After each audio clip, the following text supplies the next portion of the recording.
এই হুজুর কি বলতো সবাই মনোযোগ দিয়ে দেখতে থাকুন।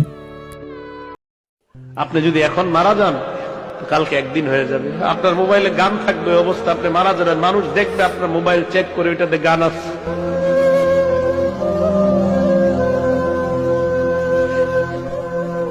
আপনি এখন মারা গেলে মানুষ আপনার মোবাইলে চেক করে দেখবে ওটাতে গান আছে, সিনেমা আছে।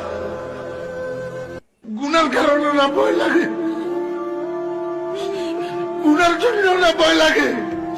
যদি আল্লাহ কয় গুনাহ মাফ করে দিছি, আমি ফরিদুদ্দিন খোদার কসম করে কইলাম, আমি এক মুহূর্ত এই দুনিয়াতে না থাকলে আমার কোনো পরোয়া নাই, কোনো বিবি বাচ্চা, কোনো দুনিয়া, কোনো সম্পদ, কোনো কিচ্ছুর পরোয়া নাই। আমার আল্লাহ আমারে মাফ করে দি, এখন উঠাই নিলে আমি লাভবাই কথা আদায় কেয়ারত।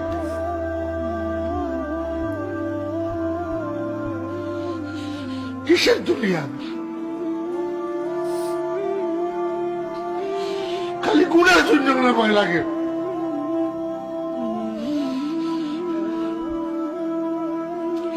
ইমানদারের কিসের করোনা ভাইরাস? ইমানদারের কেমনে করোনা ভাইরাসের ভয় করে? করোনা ভাইরাসের ভয় করা মানে মৌতকে ভয় করা, মৌতের ভয় করা এই মুনাফিকের আলামত। নওজোয়ান, তোমার মতো বয়সীও তো কত মানুষ কবরে আছে, আছে না? সে মরলো কেন ভাইয়া? বেকুব দেখে না? তুমি চালাক দেখে মরো না? না, সে বুঝে নাই দেখে মরে গেছে নাকি?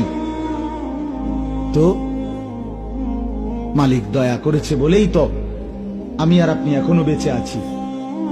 মালিকের সিদ্ধান্তের এক সেকেন্ড আর পৃথিবীতে আল্লাহর ফয়সালা চলে আসলে, মালাকুল মউত চলে আসলে, এরপরে এক সেকেন্ড থাকার সুযোগ মিলবে তো? দুনিয়া কিন্তু থাকে না।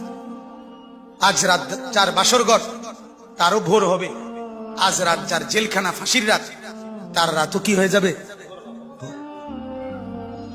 মদের আড্ডায় যে তারও ভোর হয়, আর আপনার হসপিটালে ব্যথায় যে কাতরায় তার রাতও কি হয়ে যায়?